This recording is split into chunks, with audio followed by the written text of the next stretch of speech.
our keynote speaker, Molly Barker. So, round of applause for Molly.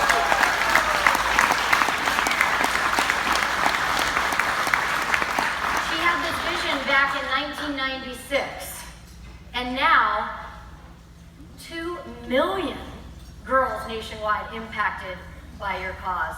Would love to learn just about how your epiphany and why you started this organization, and just hear more about your story. So I'll let you take it away, Molly.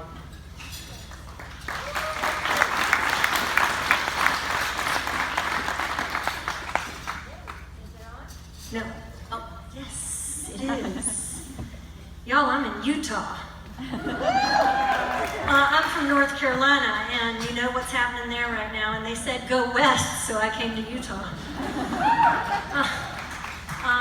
And I also ran here this morning. I've run every day since I've been here. I ran the slowest 10K this morning that I've run, I think, in my whole life, because I cannot breathe.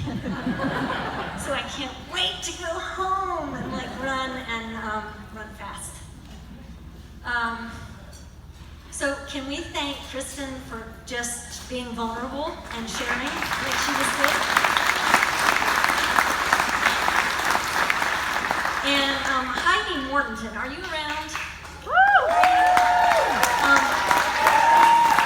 I don't know if there were official plans for you to be brought up on the stage, but I really feel like you need to be brought up on the stage. So please come up here wherever you are.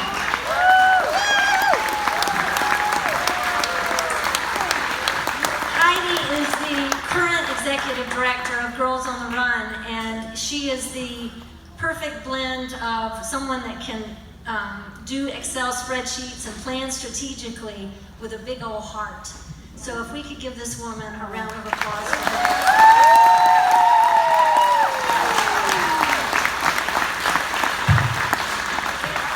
And I'd love, also stand up here for just a second. The board members, if you're a board member, current board member for Girls on the Run of Utah, please stand up so we can give you a round of applause.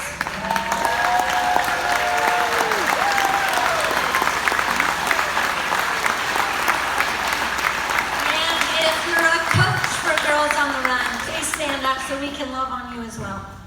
Coaches.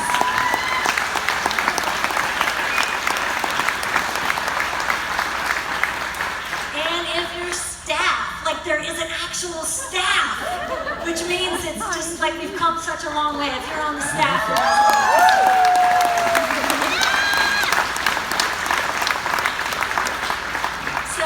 I'm just going to take a few minutes and tell you a little bit about why I started the organization. So I started it about 23 years ago, and most of the kids think that I'm dead.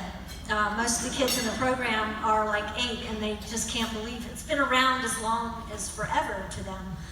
And founders are actually like old people that are dead and start things. So they're always really surprised to learn that the founder she's still alive.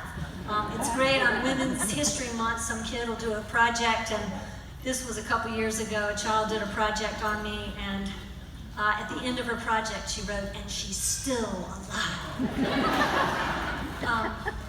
And I want to sort of preface what Girls on the Run is about with a story. I shared it yesterday at a women's business meeting, but I get to travel all around the country and visit with these amazing spirits, these amazing little girls. And I was visiting with a city. They were very excited that the Not Dead founder was going to visit with their group, and they were out on a field, and I arrived at the school, and I got my name badge, and I'm descending the steps, and these little girls are waiting for me, and they see me, and they start to run towards me, right? And I'm running to them, and it's like daisies and puppies, and it was just like love everywhere. And I get up really close to this one little girl, and she throws her arms back like this, and looks at me, and she goes, are you Molly Barker, founder of Girls on the Run? And I was like, yes, I am. And she goes, girl, you don't look anything like your picture. And I was like, okay. And then she goes, but that's all right. We learned last week in lesson 18 that they airbrush all those pictures anyway.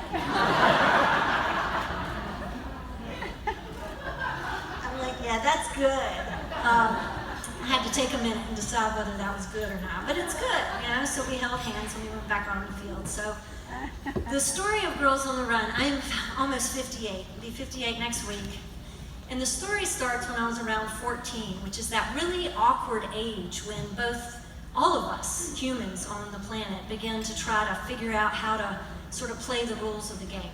You know, before that, we're these formally vibrant, like amazing species of people, and we're happy, and then suddenly something happens. And the interesting thing, when I was 14, my mother, at age 50, started to come out of playing the rules of the game. She became kind of radical for a Southern woman.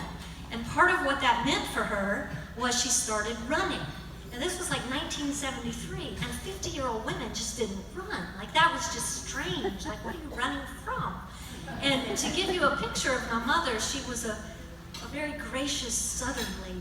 She was about 5'6", and her hair made her 6'3". Okay, y'all know that woman. She would put on her red lipstick, and her golf skirt, and the socks with the little ball on the back, and her sneakers, and she would go run in the mornings, and she would come back. And it was amazing. This woman who would be sweating while fixing breakfast, and I'd never seen a woman sweat like that. I didn't even know we could sweat like that. And one morning she said, "Would you like to go with me?" And I thought, yeah, that's kind of cool. What do you do out there in the dark?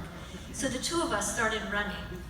And that is when the seeds for this program were planted. It was right there before sunrise, our feet in sync, our breath together, and we were just two women running. And I remember feeling so strong and beautiful and whole and powerful. And I didn't feel like that a lot of the other parts of the day, but in that time with my mother, it was like grace and the divine and the wonder of being whole. And the other thing that happened about the age of 14, I'm going to share some stories right now that I know there's some younger women in the room, it's a great opportunity for moms and dads to talk with their daughters on the way home about some of this. I was at the age of 14, I was at my friend Beth's house, and her parents were out for the evening. And there was a cabinet off in the corner of the living room that began to call our name. So we went over and we mixed a few drinks, and I had them. And about 2 hours later, I called Robbie Baynard, and I told him that I loved him. I keep waiting for Robbie Baynard to show up at one of these things. But he didn't know me.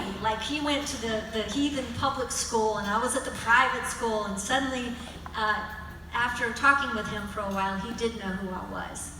And that's when the power, it was sort of intoxicating to be seen, to be pretty, to be all the things that I thought I was supposed to be. And so those two things began to be in conflict with each other. That really empowered, strong, amazing, all of us are that.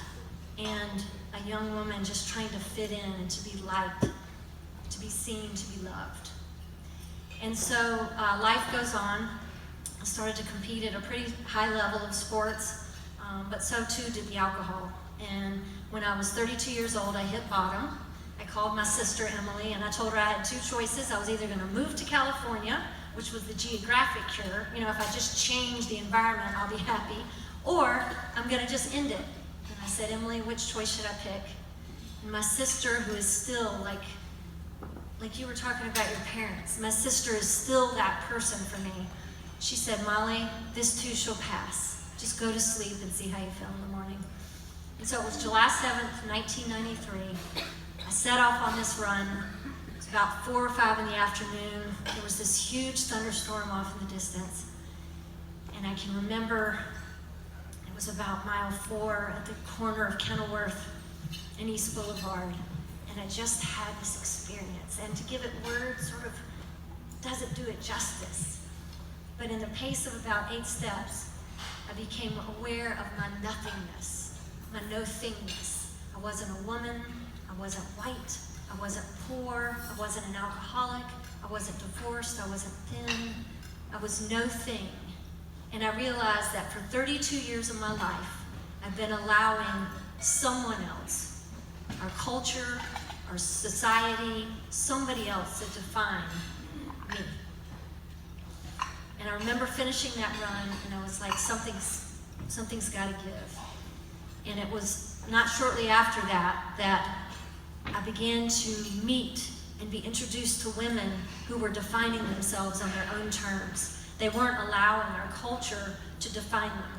And out of nowhere, literature started coming across my desk, and I started seeing all kinds of like empowered women, and I'm like, you've been here all along, and I didn't even see you. And so I started Girls on the Run in 1996 to give girls that sort of awareness of the fact that they can define themselves on their own terms. If you want to be a doctor, go for it. If you want to be a mama, be that. If you want to be an athlete, be that. If whatever it is that you want to be, you are that.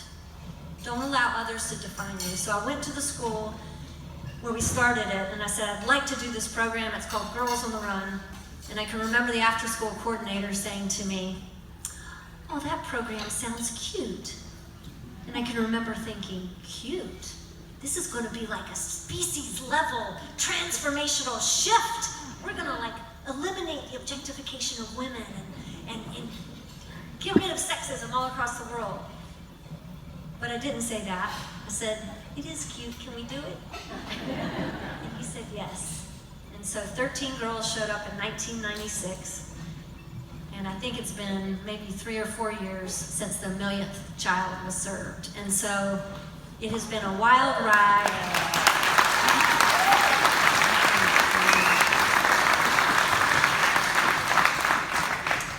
It's still sort of mind-blowing to be sitting on a stage.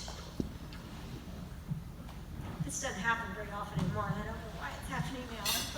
And look out and realize that there's like several hundred people in here who are willing to support our girls. So I thank you for that.